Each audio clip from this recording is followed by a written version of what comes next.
Welcome everyone. Thanks for coming along to this Power to Change policy briefing on high street regeneration and community ownership. I think there are some people still filtering in from the waiting room, but given that we've got an hour and quite a lot to get through, we'll kind of crack on and people can join as they arrive. So the objective of this session today is to provide some updates on the recent developments and forthcoming changes in the policy landscape around high street regeneration and community ownership. We're going to be hearing from a few different speakers to update us on some of the big developments in the high streets and community ownership policy space. So really happy to welcome Hannah Seston and Jack Lawrence from MHCLG, who are going to talk on the community right to buy. We have also with us Ben Stevenson and Louise Button, who will give us two practitioner perspectives on trying to make use of the high street rental auctions legislation. And we've got our very own Jess Craig from Power to Change, who will talk through the plan for neighbourhoods and other things that are coming down the line on the policy side. We're then going to turn it over to everybody here, so the wider group, to ask questions of the panel. So we really look forward to you sharing your experiences of engaging with these different initiatives and policy pieces and asking your questions of the panelists as well. We've got a couple of bits of housekeeping just to run through before we kick off. So we've noticed that there is a Zoom gremlin. You may have joined with the name Sam Watson, which is one of the people in our team at Power to Change. All of us, as we joined as contributors, have all joined as Sam Watson. So if that's happened to you as well, we'd be really pleased if you would change your name. And you can do that by moving your mouse to the top right-hand corner of your video little camera screen, clicking three dots and saying rename, and you can then type in who you really are, rather than all of us appearing to be Sam Watson. We're recording this session, so please, if you don't want to be recorded, do just turn off your camera. We're going to use the chat, please, to share your thoughts and questions, and we'll come back to you to discuss these later on in the session. So rather than taking questions as we go for each of the different contributors, we're going to save them all to the end. So do just chuck them into the chat as they occur to you, and we'll come back to them when we're ready for the Q&A portion. And also, final note is that it's a big group, so please stay on mute unless you're asking a question, just that we don't kind of interrupt the speakers as we go. I am going to very swiftly pass on. And so our first speakers are Hannah and Jack from MHCLG to talk about the community right to buy. Over to you guys. Thanks, Kate. Yeah, as Kate mentioned, I'm Hannah. I work in the High Streets Policy team at MHCLG, and along with my colleague Jack, we're responsible for the new community right to buy policy. So you might know that the government committed to introducing a new community right to buy through the English Devolution and Community Empowerment Bill. And this would be to give communities stronger powers to take ownership of local assets that are important to them. So things like pubs, community shops and sort of community centres. The new community right to buy will replace the current community right to bid, which was introduced through the Localism Act 2011. And as many of you might know, is widely considered to be insufficient at protecting sort of valued community spaces. So just in case anyone's not aware, I'll just run through quickly what right to bid does. So it allows communities to nominate buildings or land that further the social well-being or interests of the community to be listed by the local authority as assets of community value. And if these assets of community value are put up for sale by the owner, there's a 6-month moratorium period in which community groups can raise funding to bid for the asset. But at the moment, the owner can sell to whoever they like at the end of this period. So back to community right to buy, the English Devolution and Community Empowerment Bill was introduced into Parliament on the 10th of July, so last month, and the relevant legislation, so the community right to buy legislation, is contained in Schedule 27 of that bill. Just to note on drafting, the bill inserts a new chapter into the Localism Act 2011 that essentially replicates the existing provisions in the Act around the assets of community value scheme, but amends them to create the new community right to buy, as well as introducing new protections for sporting assets. So I think the new legislation essentially does two things.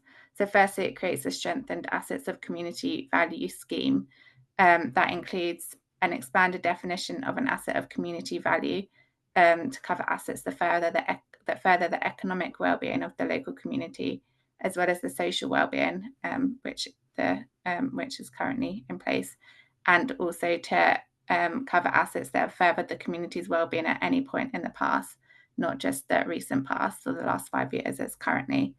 And it also allows community groups to appeal a local authority's decision not to include denominated asset on its list of assets of community value. So that will give them the same rights in this regard as sort of asset owners already have. The legislation also creates a new sporting asset of community value category and automatically designates all eligible sports grounds as sort of a sporting asset of community value. This gives them sort of enhanced protections. For example, a standard asset of community value listing will expire after 5 years, but a sporting asset of community value listing will be retained indefinitely.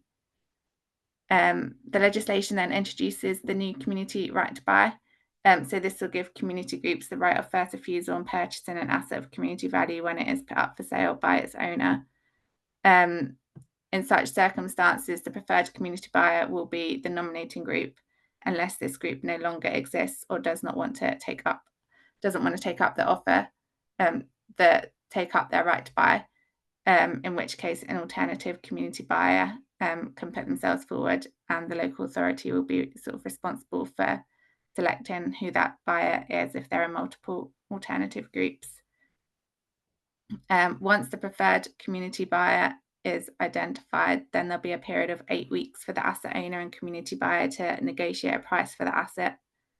If they aren't able to negotiate a price within that period, then the local authority must appoint an independent valuer, and that independent valuer should be from the valuation office, unless there are exceptional circumstances, in which case the local authority can appoint someone else sort of sufficiently independent from both the buyer and the seller.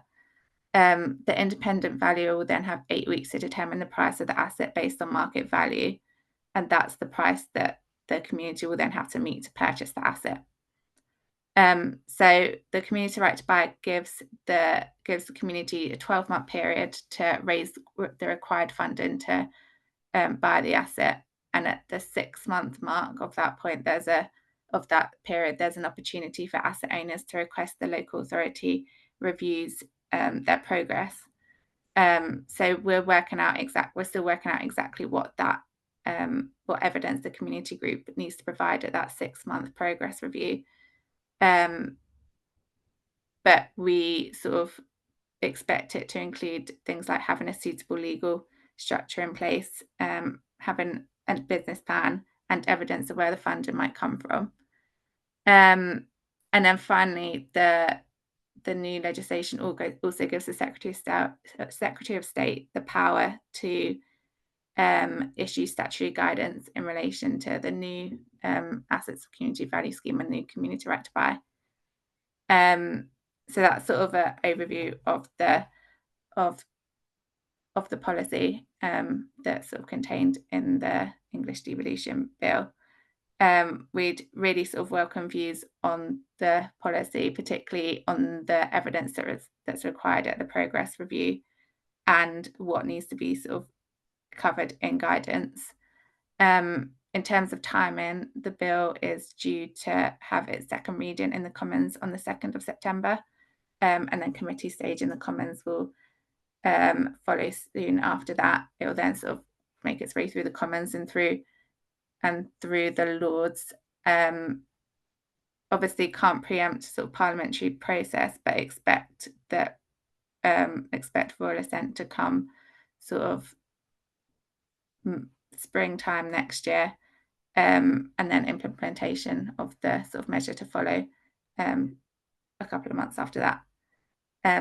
So yeah, I think that's all I was planning to say. Jack, do come in if you have anything more to add, but other than that, I think I'll be passing over to Ben.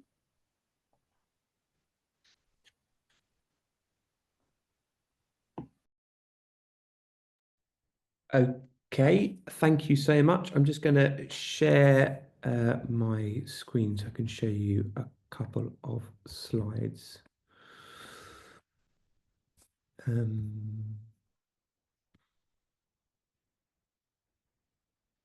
Can you see that? Excellent. Good stuff. Hi, everyone. Thank you so much for having me. My name is Ben Stevenson. I run a placemaking consultancy. I know there are some others on the call. I'm also a senior fellow of the Institute of Place Management, chief exec of the Angel Islington Bid, and I was part of the High Streets Task Force for quite a long time. So I'm really interested in particularly this as a power. This power is now it's going. It's kind of in force. It's part of the Levelling Up and Regeneration Act 2023. It's part 10 of that.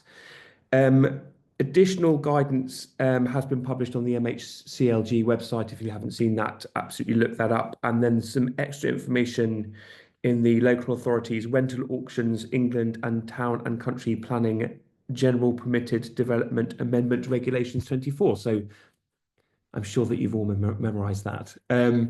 I guess important thing to say, I'm not an expert on high street rental auctions. Essentially, no one is because there haven't been any yet. Some local authorities, including many of the early adopters, are in the process of doing that, and I'm sort of helping advise some of them. This is the process, and I don't want to go into loads of detail about the process itself. I'm quite interested in what happens around the process. But you can see here that there's essentially two periods, sort of three periods really, pre-HSRA work, which is really around local authorities deciding that they want to launch a high street rental auctions process.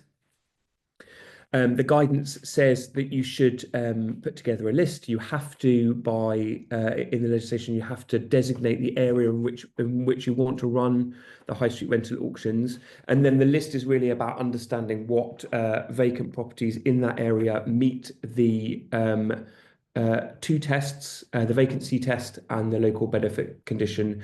The vacancy test being that the property has to be vacant for a year or 366 days in the last 24 months, non-consecutive. And then the local benefit condition is really around whether renting the property out will improve the local economy and the local environment. So then you've got a whole kind of surveying period where you understand what the properties are doing, do they meet those conditions, and then you can serve a notice on the landlord. They've got 8 weeks to enter into a satisfactory tenancy. At that point, the local authority has the right to say yes or no to that tenancy, and there are also restrictions on the lettings of a landlord in that time. Then after 8 weeks has elapsed, the local authority can serve a final notice on the landlord, at which point the landlord can no longer rent out the property unless they appeal, and that appeal is upheld, or if the local authority chooses to withdraw from the process. After that point, the auction period begins, and essentially the kind of conditions for the lease are agreed with the landlord and the council. And then a marketing period commences in week 3 and 4 of that auction period, where the local authority goes out and seeks bidders. And in the guidance, it says it's really it's sort of advisable for those bidders to put in a business plan, but they don't have to. And then after that point, the auction process continues. Bids are received. The local authority receives those bids, presents them to the landlord, and then the landlord has 2 days to select a preferred bidder, and then you enter into a contract between the landlord and the tenant. And then after that point, and that's been signed, then the landlord has to bring the property up in 3 months to a basic minimum standard. And yeah, that's basically the process. There's loads and loads of stuff in between that, but that's the whistle-stop tour of the process. I think, as I was saying, there's sort of beyond the process stuff is quite interesting as well. And this is sort of the bit that I'm most interested in. Obviously, you've got the legislation, and we'll talk a little bit about that as well. But the sort of stuff that a local authority can be doing, and the real sort of benefit of high street rental auctions as they are a power applying to local authorities is much more the sort of placemaking elements to this. So when we're thinking about how we fill empty shop units through the high street rental auctions and other processes, obviously identifying local shop vacancy is absolutely essential. Understanding how long they've been vacant, what the kind of use of them is, what the history of them is. This is some of the work that I'm doing at the moment in places. But then it's really around understanding local need. So one of the things that local commercial agents don't necessarily do loads of is really understanding the need beyond retail for retail units. So thinking about leisure, culture, community, health, education. And actually local authorities are really proactive in many places in doing some of that. So working with communities and then understanding that demand pattern. And then of course, once you understand that, you're able to develop a pipeline of potential occupants. One of the big criticisms of high street rental auctions is potentially that they don't sort of recognise that there are kind of factors at play here around demand, and landlords actually find it quite difficult to rent properties out. I think the idea here is that if you really understand beyond the standard sort of retail model, say by talking to local universities, by talking to cultural bodies, community groups, etc., then you're actually looking at a number of different kinds of uses that might fill that pipeline in a way that others aren't prepared to do. So really, really important to develop that pipeline, and then after that, it's really around brokering the deal with landlord and tenant, which is way kind of much more back into that process. But it's really around being a kind of supportive facilitator rather than anything else. And then I guess a few things to think about with this use of this power. And as I say, at the moment, we're sort of at the stage of developing lists. So no one's actually launched the high street rental auctions process yet, as far as I know. Important things though. So first thing is getting legal input is really essential. So it might not say it in the Act, it might not say it in the guidance. In that case, where there are sort of holes, so important to get guidance. Stuff around entering the premises. You have there's a legal power to enter the premises to conduct surveys. That really needs advice. Managing legal appeals from landlords after the final notice, that probably needs advice too. I think this really important thing around the strategic use of the power. So lots of local authorities are using the power much more of a tool of last resort. So it's more of a conversation starter, more of a carrot than it is a stick. So if you found it difficult to talk to local landlords, this is a really interesting way of saying, we have this power, we don't want to use it, let's have a chat. Managing the message, anticipating challenge, really important. Certainly where some of the early adopters and others that have been using this power, this turns up in the local newspapers. There's lots of conversation as soon as you launch your statutory consultation on the area designation, and it worries landlords. So you really have to have those conversations with your landlords early. There's also an opportunity, I think, Bournemouth is a really good example of this, to engage much more broadly on town centre vision. So if you are engaging the community in conversations about what should happen in shops, think a bit more broadly about what that vision should be for the town centre of the future. We know that retail is contracting. We know that other uses are important, but what does that actually mean about how the high street will work in future? So yeah, I've talked about legal advice, and then when and when not to use the power. There are some interesting examples coming out. Stuff around absentee landlords. Lots of people have questions around that, and what absentee landlords means in terms of using the power. You still have the right to use that power. Obviously, it becomes a lot more complicated when you've got no landlord to deal with. Stuff around dilapidated buildings. So if you've got particularly dilapidated buildings, it's not necessarily great to use the power because there's a legal obligation for the landlord to bring it up to the minimum standard within 3 months once that tenancy is signed. If it's not possible for them to do that and you're hamstringing them, it's really not sort of fair to use that power. Things like large department stores don't seem to be particularly appropriate for use of this power. Where you have a kind of demonstrable lack of demand, there's kind of questions over using the power. And then a sort of personal one for me, I'm sort of interested in whether local authorities will use the power on themselves if they own retail property and it's vacant. So that's one I will leave hanging in the air. But that is basically, yeah, that's basically what I had to share. Obviously happy to answer questions at the end. Have I stopped sharing? Can somebody confirm? Perfect.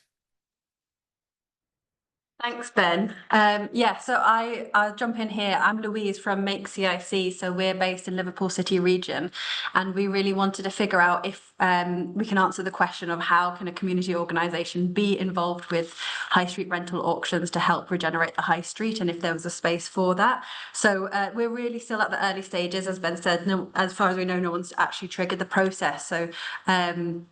So this is sharing what we found at this stage. So the context for what we're doing is that we already have a really good relationship with the local council and specific members as well. And they've already been part of co-creating or coining the area around where we are called, we've coined it the Argyle Independent Quarter. And basically it's the area surrounding two intersecting streets of Argyle Street and Market Street, which is the area of designation that we're looking at. And there's a great cluster of small local independent businesses and social interest groups who are really invested in supporting the area as it is. But also the context is the local council is in significant debt and they have very little capacity to support new projects. So members have been asked to push back on non-essential work to protect their capacity. So even if there is enthusiasm to do some groundbreaking work, it's not necessarily possible. So one of the main roles for us at Make is offering ourselves to supplement the capacity of the council. So understanding and undertaking the research of what is involved in high street rental auctions so that they know what they're getting themselves in for, basically, if they endorse the process, and understanding the guidance. So speaking to MHCLG, speaking to Ben, and reaching out to early adopters. And we're also offering a webinar training on high street rental auctions for our local council and the wider Liverpool City region next month. And so giving them that reassurance that it's as clear as possible what they're stepping in and getting involved with, and how much work is required from people to do so. And then that they can also step back at any stage if it becomes like something that's not manageable within what the capacity that they do have. And also explaining, as Ben said, a lot of the benefits are actually, it's not the auction itself, that's not really the point, it's starting those conversations. So all those steps before the high street rental auction, showing that them in themselves are a useful process. But fundamentally, no steps can be taken without the council, as it needs to be initiated by them. They're the ones, the designation for the high street needs to sit at the council level. The funding application to MHCLG to apply for some money to create a vacancy register needs to come from the council, commissioning surveyors and the land registry, and triggering notices of entry and triggering the auction timeline. That's all very much the council needs to act as landlord. So as an outside organisation, we can't really do anything without their support. And it's also important for us to understand problems such as something like submitting a funding bid, even if the application itself to get funding for the vacancy register, it's a simple application. They also have an internal approval process because they need to internally decide if it's worthwhile doing that, because they need to know what effect that has on the staffing and energy required to carry out that work. They're also reputationally risk adverse, so especially at the minute, as they're under the limelight quite a lot, they need to be able to answer the question when they get pushback of why here. So there are other regeneration areas in the Wirral. So, and there's already the questions, the feeling that a lot of the money for regeneration goes into Birkenhead, and even within Birkenhead, sort of why the Argyle Independent Quarter, why not Charing Cross area? So when they ask that question, you know, being able and prepared. So part of our role is making that story clear and preparing that kind of argument so that they know how to ask those questions when they get asked it. But also this means that the decision to endorse the process is a borough-wide decision, so rather than like a local one, and so it slows down the approval process that they need to do it. And so even though it's a slower process, the main thing for us that's a time critical issue is that the funding from MHCLG to create a vacancy register runs out by the end of the financial year. So that process of, you know, endorsing the process, getting that internal approval to submit the application, writing the application, getting the money and carrying it out, that's a time critical element there. But also, from my point of view, the main places that we can get involved in supporting the local council with high street rental auctions is everything leading up to the high street rental auction. So firstly, with the vacancy register, and also importantly with community consultation of the high street. So usefully, these two steps can happen completely independently. So the vacancy register does not require the designation to have happened already, nor have to happen afterward. And both the register and the consultation are really useful tools within themselves, even if no rental auction is triggered at all. And the reason why these are useful within themselves is by starting the process of designation, as Ben said, it starts to positively change the behaviour of landlords. So, for example, in Bassett Law, after they've designated the area, they found that 17 qualifying vacant premises already started entering into negotiations, so without the high street rental auction process being triggered at all.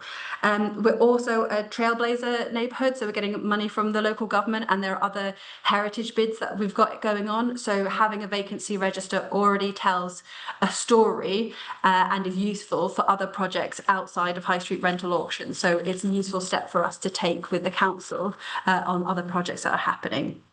So the community consultation, that is part of the process of designating the area. So to designate the area a high street rental auction area, you need 28 days of community consultation, but this is consultation with a lowercase c, and that's something that we can support and offer the council to do.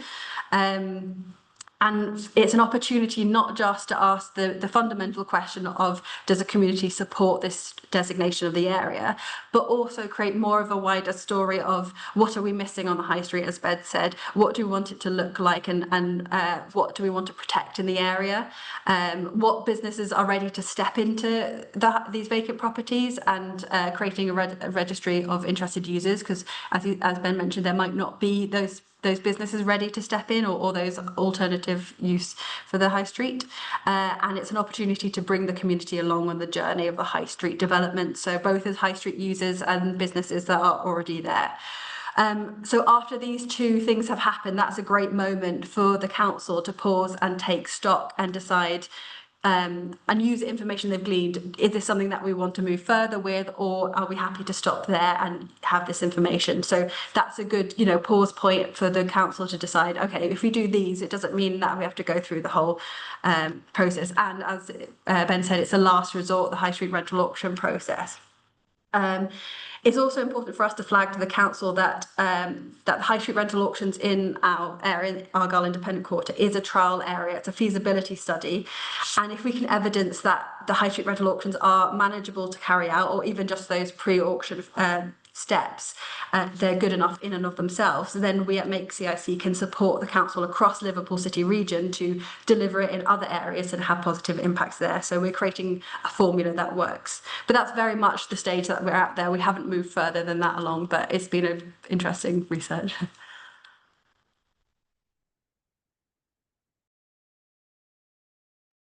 And I think I'm up next. I'm just gonna do some behind the scenes things, trying my slides up. But I am going to do a bit of an overview of the government's plan for neighbourhoods and some of the sort of recent developments in that. Can I just check, are you seeing my slides, and do I need to make them full screen, Kate? You need to make them full screen. Okay, let's give it a go. How about now? Yeah, it's working. There we go. Okay, great. So just to start off, doing a kind of quick recap of the plan for neighbourhoods kind of journey so far, and then I'll go into some of the more kind of recent developments and what we're sort of expecting in the sort of coming months, year. And then if I have time, I want to do a really quick kind of future cast of some of the other areas that we've not had time to cover today, or maybe a bit kind of more distant from the high street space, but are still kind of interest for community businesses in terms of what's coming up. But just starting with Plan for Neighbourhoods. So it's got a relatively long backstory at this point. The kind of first version or iteration of this programme was actually introduced by Rishi Sunak in the previous Conservative government at the kind of end of 2023 with the name of Long-Term Plan for Towns. It was competitive funding, non-competitive funding, I should say, allocated to 75 towns, and they were given up to 20 million over the sort of next decade for local regeneration and growth. And the kind of key characteristics of that programme at that time were that places were to appoint a town board with an independent chair and representation from local authorities, yes, but also from local business, from the community, and to start working on that kind of long-term regeneration plan at that time on quite a short time scale for the planning. And that there was a list of kind of these, what they were calling Treasury approved interventions. So these are things that places could pursue without really much need for oversight or approval from the sponsoring department, which is Housing, Communities and Local Government, or an option to kind of go for something more bespoke, but that would require a bit more oversight. So this sort of got underway towards the beginning of end of 2023, beginning of 2024. But then, as with many things, when the election happened, this was sort of put on pause for a little while. There's a little bit of uncertainty for a time about what was going to happen. But then the Labour government kind of recommitted to the funding for these 75 places. It has sort of iterated the programme, so it's kind of got this new name and a slightly new focus. So they're now calling it the kind of the Plan for Neighbourhoods, and it's got a much greater focus on the sort of neighbourhood scale interventions.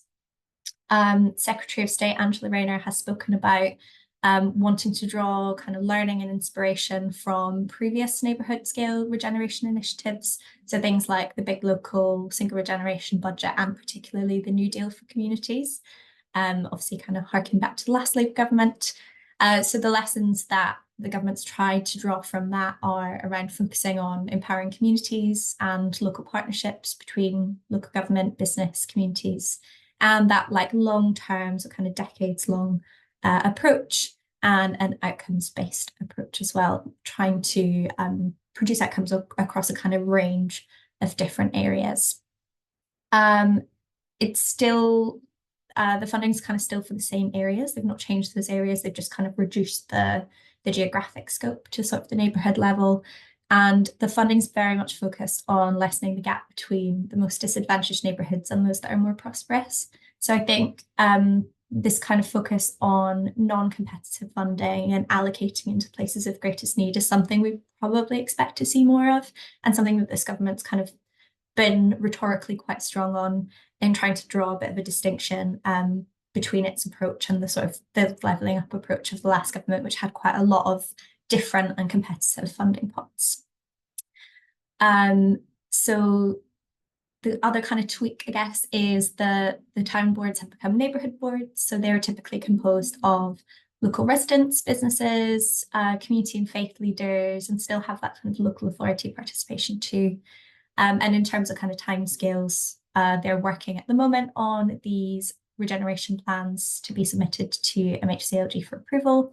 And then the sort of delivery phase begins in the first half of next year, and the first kind of big tranches of funding will get underway, and it is revenue and capital funding. In terms of the sort of like themes and the areas for intervention, so the themes have changed slightly since that long-term plan for towns. So there's sort of three key themes. So thriving places is around turning around struggling high streets, creating more vibrant neighbourhoods, and accessible amenities and public services. The stronger communities theme seems to be about sort of building resilience in disadvantaged communities, improving social capital and collective belonging to tackle division. And then the taking back control theme is around tackling employment challenges and helping workers and businesses to develop and supporting local economic growth. They've retained the kind of the ability to select from a pre-approved range of interventions, which I think is honestly quite broad and fairly flexible. You can see all the kind of guidance about Plan for Neighbourhoods on the government's website, and there's this really quite long list of interventions. They cover a whole host of areas, so things like regeneration, homes, work and skills, cohesion, health and wellbeing, transport, education and opportunity. Do check those out if you're interested, particularly if you're in an area that is already receiving funding. And also the full list of places. It's also available online. But just to kind of draw out a couple of them, I think that some of them are really interesting from a community business perspective. There's a lot of funding is capital funding. So there's kind of some interventions, suggestions around things like supporting arts, culture, heritage venues, but also a lot on the kind of business support side, with a kind of particular expression of supporting social enterprises, supporting community business and cooperative growth, and some stuff in there as well around how you could take your neighbourhood board and turn it into something like a CIC to give it that sort of governance structure for thinking about the long term beyond those kind of 10 years of investment, which I think is a really interesting opportunity. And then in the kind of health bucket, something around so things like community level health provisions and wellbeing activity. So some of the stuff that we know community businesses are already doing. And so it would be really great to see places sort of using some of this funding to invest in the community infrastructure that's already there, as well as kind of creating new things. In terms of where this is going, so at the spending review in June, the Chancellor announced that there would be communities funding for up to 350 places to fund interventions around community cohesion, regeneration, and improving the public realm. That includes the 75 Plan for Neighbourhoods places that have already been allocated. It also includes 25 Trailblazer neighbourhoods, which Louise mentioned earlier, because Birkenhead is one. I think we also have someone from Bootle on the call, maybe Brian's here. I'd be really interested in kind of like your perspectives on what this has been like so far, because I think it's still quite early stage. So if you want to drop any reflections in the chat, that would be great. Also, if anyone's here from a kind of place that's got Plan for Neighbourhoods funding, would be really interested to hear your perspective too. From what we know about these Trailblazer neighbourhoods, I think similar quantum of funding and timescale, so about 20 million over the next decade. Also focused on the kind of so-called left behind places, so areas of high deprivation, again allocated to those places by government. And the kind of distinction maybe with the Plan for Neighbourhoods is there's a bit more of an explicit focus here on community-led regeneration and renewal. And the government's also kind of set up how it intends to kind of use this as early investment to help places to attract more inward investment. So it'll be interesting to kind of see what that looks like and how that might be able to help leverage kind of more funding and support for community-led organisations. If you kind of do the maths, that's 75 Plan for Neighbourhoods plus 25 Trailblazers, that's 100. There's potentially scope for funding up to 250 more places. What that looks like, we just don't know at the moment. Potentially some more of that kind of like long-term investment at scale, the kind of 20 million over a decade, potentially smaller pieces of funding. This is one of the areas where I think we're kind of watching and waiting to see what happens. But I think worth kind of considering the like political context in which the government's viewing this sort of piece of work. So the image of Angela Rayner with her nice red folder is from a BBC article from last month. So there's a sort of briefing out from a meeting of the cabinet that suggests the Secretary of State, so Angela Rayner, and the Prime Minister have been telling the cabinet that they see the strengthening of communities, restoring pride in place, and restoring people's sense of control over the places where they live as being really key to tackling the division that led to the rioting of last summer.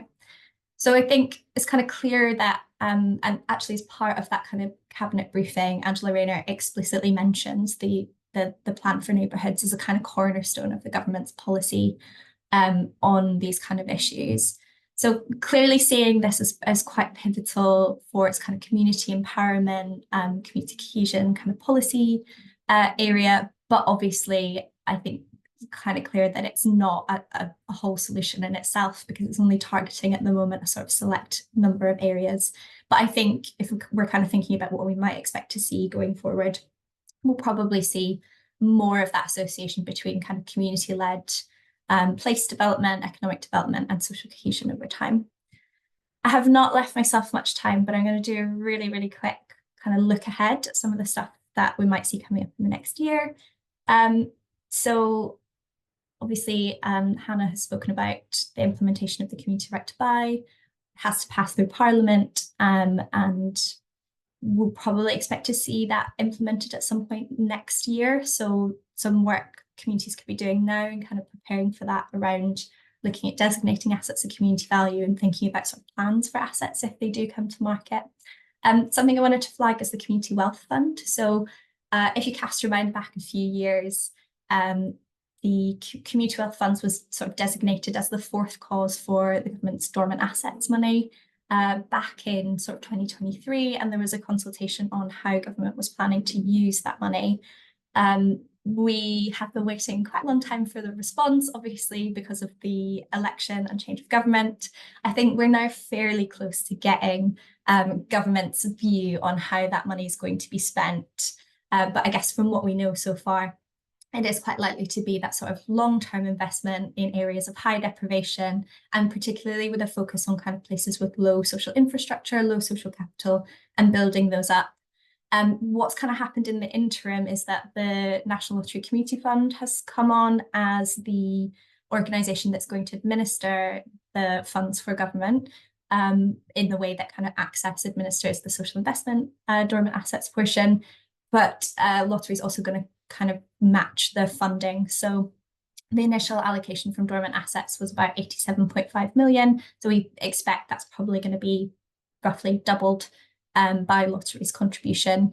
And yeah, as I said, kind of still waiting for that official response from government to set out how this is going to be delivered, but think we can expect this fairly soon, as the new ministers have got their heads around how this all works and what they want to do with it. So I think we'll sort of start to see progress on that fairly soon. I've said community strategy ? I think this has been mooted by different ministers at different points, that they'd quite like to have a strategy for communities. Whether that's something we'll see or not, I'm not sure. I'll kind of be on the lookout. But think, yeah, that could be interesting, particularly to kind of go alongside some of the stuff they're doing, the community empowerment and English devolution bill. And then the last thing I wanted to flag very, very briefly is just the kind of the stuff that's happening in the business and trade team, because a lot of the kind of policy interventions we've talked about today are based in MHCLG. Over in business and trade, they've just published a small business strategy, and there is kind of a bit of a connection to the high street as a site for local economies, and some kind of provisions around working with, at the moment, a small number of combined authorities. I think it's West Midlands, Greater Manchester, South Yorkshire is maybe the third one, and providing some money through their single settlements, which are coming in train, so that they can sort of do some high street and growth incubators on their high streets. And then there's the twin to that small business piece is that the government had a manifesto commitment to double the size of the cooperative and mutual sector. I think we'll see more on this through the rest of this year. And sort of government starting to articulate a plan for that. But I think that feels like another area of opportunity for community business and social enterprise and co-ops and mutuals, both in terms of kind of getting a bit of support to grow, but also the kind of other policy levers that government might pull around that, potentially around the high street, around asset ownership and those sorts of things. But I will leave it there. Thanks very much. Great. Thank you, Jess, Hannah, Louise and Ben, for all of those really useful insights. We've now got 15 minutes for a bit of a Q&A kind of discussion space. So would love kind of contributions from anybody and everybody on the call. Louise and Ben, thanks for turning your cameras back on. And I wanted to come to Emma from Trinity in Bristol. Invite you, Emma, maybe just come off mute, and we'd love to have a bit of a dive into your question. You've put a couple in the chat, so one about legislation. I stopping. hate being the first one to talk. I've got so many questions though. And no one else was putting anything in the chat. I'm like, where are you all, guys? Come on. I've got loads of questions. I've got absolutely tons of questions. But I guess really the main question, because it's all for me, this is about learning from past mistakes and past schemes and things that have worked and things that maybe haven't. And I guess I'm just sort of sitting here questioning, like, why are we linking decisions to like fixed term cycle, like, you know, cycles like ends, like financial year ends, when we know that this doesn't work? What are we you know, what are the measures of success? You know, because at the moment, you know, I know a lot of people who are having quite a lot of challenges with cough, and the measure of success appears to be, you know, how much funding can we claw back, or how much funding can we withhold? So I love all of the intentions of all of this stuff, but the reality for the experiences of groups who have to work incredibly hard to get projects like this off the ground, if local authorities are saying that they don't have any capacity, but they're expected to drive a lot of this stuff, what really ends up happening is groups end up putting a huge amount of time and effort and energy into a promise that for various reasons outside of their control is almost can become impossible to realize. And I just still am sitting here questioning that, you know, the idea that there's this big question mark about, do we need a strategy? We know what the strategy is. It's like resource communities to do the work that we know that needs to be done. So I don't know. I've got a lot of questions. I don't know if anyone wants to come in on that, and I'll stop talking.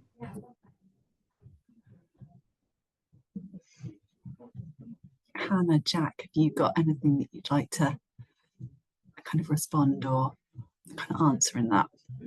Or we can ask Emma for something more specific if you'd like her to nail a particular question. I guess that's the question, is how do we learn from past mistakes? What's the learning, particularly from recent mistakes like cough, that are still mistakes in progress? Yeah, I was going to say, I don't think I can sort of comment on some of the wider sort of stuff. I can respond on your question on community right to buy that's in the chat, if that's helpful.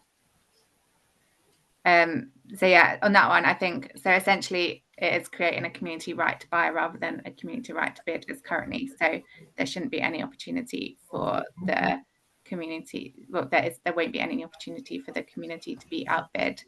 So if an ACV or an asset for community value is put up for sale and the community wishes to buy the asset, then the asset owner will be required to sell the asset to them, either at a price negotiated between the two parties or determined through the independent valuation process that will also be introduced in.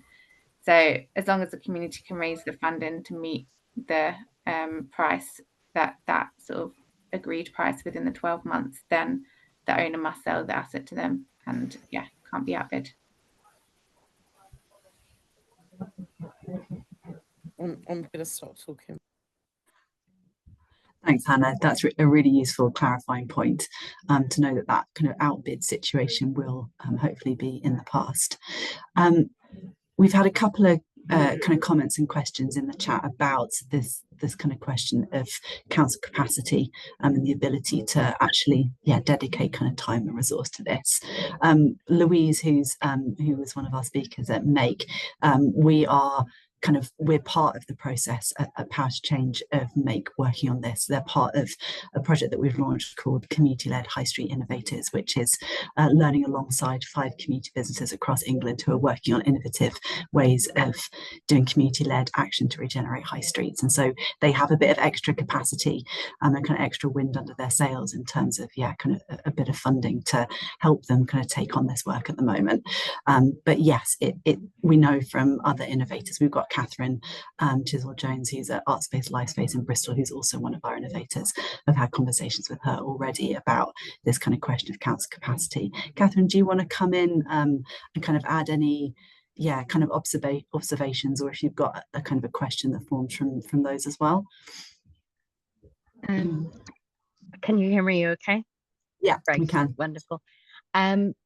Yeah, it's just really difficult because the council here are really interested in this process, but they just can't facilitate these discussions meaningfully. We've had like capacity projects here in Bristol in the past that have been quite well resourced about connecting developers, and just at the moment I am concerned that there isn't enough way to support the councils to take these on, and they're concerned about it themselves. And where does there need to be some kind of, I don't know, we have to think about how we're going to fund these councils. It's a great government initiative, but what are we doing in terms of getting these spaces activated? Is it that they're considering that having business rates will pay for these? And if also that these properties are going to be managed by places like charities that can't afford the exorbitant business rate. It all seems very interlinked, but we're having these discussions just very separately at the moment. So everything from the business rates revenue that that the councils need to these empty properties. Like there's a reason that a lot of these properties are remaining empty, is because they're massive investments. And the other challenge we've had is just for even things like the compulsory purchase orders. Some of the councils here locally don't even know who the ownership is of some of the buildings because they're linked to certain levels. And these people, it isn't about cost savings or reactivating these properties in the first place. And the council just don't have the resources to chase or use legal powers to get landlords to engage with these buildings. So I think there does need to be a pot for councils as well, so that they can actually make this work happen. Thanks, Catherine. I'm happy to come in on this, Kate, if helpful. Please do. So thanks, Catherine. Obviously, I can't comment on, I think a lot of your question relates to the wider local government settlement issue, which is kind of far bigger and greater than what Hannah and I can kind of advise on today, and it's kind of out of our area. And we also know there's a team that deals with business rates reform who we're not part of, so we can't comment specifically on kind of changes to business rates policy. We do engage councils quite prolifically, and we have engaged Bristol City Council previously around the kind of design of the policy, and also as part of our kind of our policy making process, we also need to think about kind of adequate finance for councils, and that's kind of part of the process that we'll be engaging with, and we'll be working with the local government association and councils to kind of think about what their realistic operational costs will be. I know there was a kind of similar fund set up for high street rental auctions when it was launched, which councils could access. So it is something that we're aware of, but I do understand your kind of frustrations about the wider capacity issue in councils, and I think that's something that relates more to local government finance and kind of more of a long-term sustainable settlement, which unfortunately we can't comment on. I think just since you're kind of talking about the like new burdens payments and things like that for local authorities to be able to administer some of this stuff, I think that's great and really important. I suppose another thing I would kind of flag, and that would be on my wish list, would be, because Emma mentioned kind of COF and learning from COF, making sure that there is also kind of resource for communities to be able to make use of these things too. So when it gets to the time to implement the community right to buy, finding the capital at the scale and the pace required to purchase these assets is going to be a major issue, and without something like the COF, or you know, ideally a more kind of agile version of that, I think that's going to be a real struggle. In my sort of future casting, I did not mention this because there's loads of things going on and I could have been there forever, but there's some quite interesting work that's been going on kind of around the Treasury and the various different departments, around developing like a social investment, social impact like vehicle that could invest in some of the kind of social and environmental and economic challenges that government's trying to tackle. I think, Catherine, maybe you said in the chat something around like, where's the kind of the link up between policy and those sources of investment, so impact investors or the kind of more long-term institutional investors like pension funds. I think that could be a really interesting opportunity, but would like to see it kind of being directed to help implement some of these things, because it's not just local government that needs the kind of the money and the capacity to be able to deliver these things. It's actually communities too. I think Jess, it'd be really helpful as well after this call, perhaps you could send something over on the investors point. I think that'd be great. Just going to offer space to Liam, who's also on the call from Make CIC. He was talking in the chat about some feedback on burdens payments, so it might be a useful point to come in, Liam. Yeah, thanks. As Louise was sort of saying, we've been given the capacity by Power to Change to have these conversations with the council, but then in return, it becomes really difficult for the council to have those conversations back to us. I mean, they even fed back that making an application for new burdens payments would be difficult. And the principle of the new burdens payments is really welcomed, but I mean, £5,000 is what's on offer for the first phase of high street rental auctions, and it's just nowhere near enough for a local authority to even consider at this point. Now, some local authorities that have a bit of money might be helpful, because they can pay for additional capacity to come in and be taking advice, legal advice, etc., at various stages. But it's the fundamental core capacity of the councils that are on the edge or are bankrupt that's the problem. And and if you mapped those local authorities across the country of where they were, I mean, it's where all the discontent in our neighbourhoods is as well. It's almost like for like mapping. And if the local authority are telling us that it's even difficult to apply for they basically want us to write the bid for them, which is kind of shocking, really. So yeah, I think that our colleagues on MHCLG, that's hopefully something that you can sort of really hear and take back, is that the burdens payments aren't big enough, and really the council's struggle is with their core capacity. And I know that that's convoluted, and I hear what you're saying, but they need dedicated innovation roles within. If councils want to do new stuff, they need people whose job it is to do new stuff. Is a crude way of saying it, I suppose. Thank you. We can also pass that back to like the colleagues in MHCLG who actually couldn't join us today, but who are leading on high street rental auctions, and who I'm sure you've been in touch with, Liam. But yeah, we can make sure that they get that feedback. I think that's really valuable.